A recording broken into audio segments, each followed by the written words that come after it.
Hoy vamos a meternos a desarmar una de las cosas más íntimas y constantes en nuestra vida, el pensamiento. Pero ojo, no desde la filosofía, sino imagínense como si tuviéramos un equipo de rayos X. Vamos a hacerle una radiografía a esa máquina que no para de funcionar dentro de la cabeza. Y para empezar vamos a soltar una idea que sí puede sonar medio extraña, pero es que es el centro de todo este análisis. A ver, ¿qué tal si esa voz, esa corriente de ideas que creemos que dirige todo, en realidad no le pertenece a nadie? O sea, no de la forma en que solemos creerlo. Es una pregunta que, si de verdad nos la tomamos en serio, híjole, lo cambia todo. Y miren, que quede muy claro desde ahora, esto no es una teoría espiritual ni tampoco es un rollo de autoayuda, para nada. Lo que vamos a hacer es un análisis casi forense del mecanismo mental, una mirada directa, objetiva, a cómo opera esta máquina que, pues la mayor parte del tiempo, confundimos con nuestra verdadera identidad. Bueno, ahora sí, entremos de lleno al primer punto. Hablemos de la naturaleza, fundamentalmente mecánica del pensamiento. Miren, la mejor forma de imaginarlo es como una de esas cintas transportadoras industriales, ¿saben? Una que nunca se detiene y que se alimenta de una sola cosa, de una sola materia prima, la memoria. A ver, contrario a lo que casi siempre se piensa, el pensamiento no es esta fuerza creativa y súper misteriosa que sale de la nada. No. En su nivel más básico, su funcionamiento es sorprendentemente simple.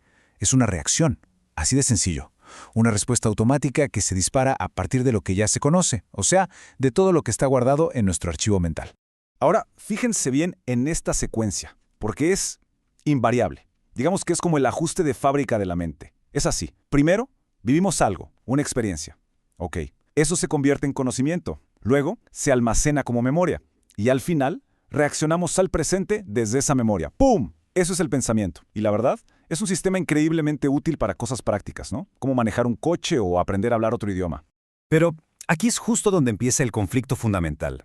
Pasa que la misma herramienta que nos sirve para, no sé, reparar una tubería, de repente la empezamos a usar para asuntos mucho más profundos, ¿no? Para decidir nuestro propio valor, para definir qué es el amor, para construir una identidad. Y el problema es que esa herramienta, por su propia naturaleza, simplemente no está diseñada para eso.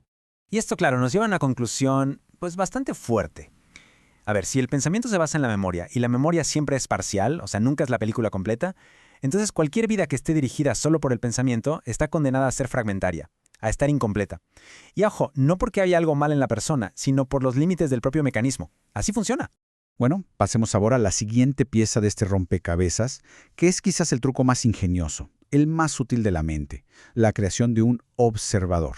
O sea, la invención de una entidad, de un yo, que parece estar separado de lo que está viviendo.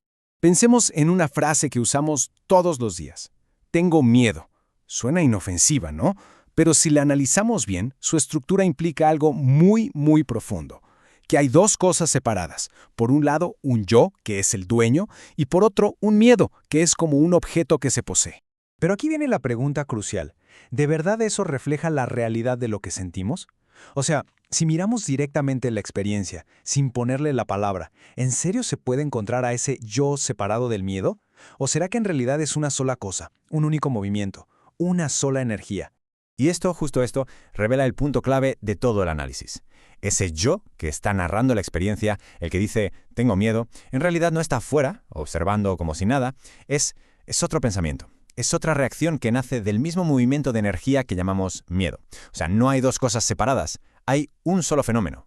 Entonces, ¿qué es el pensador? ¿Ese yo que creemos que está al mando de todo? Pues, según esta visión, es básicamente una ilusión. Es como un espejismo. Es el mismísimo proceso de pensar que en un giro se ve a sí mismo y dice, «Ah, yo soy el que está pensando esto». Reclama una autoría que en realidad no existe por separado. Ok, entonces, ¿cómo es que se sostiene esta ilusión del yo separado? Bueno, vamos a ver el mecanismo principal que la refuerza todo el tiempo, la trampa de las etiquetas. Ese acto casi compulsivo de ponerle nombre a cada cosa que sentimos por dentro.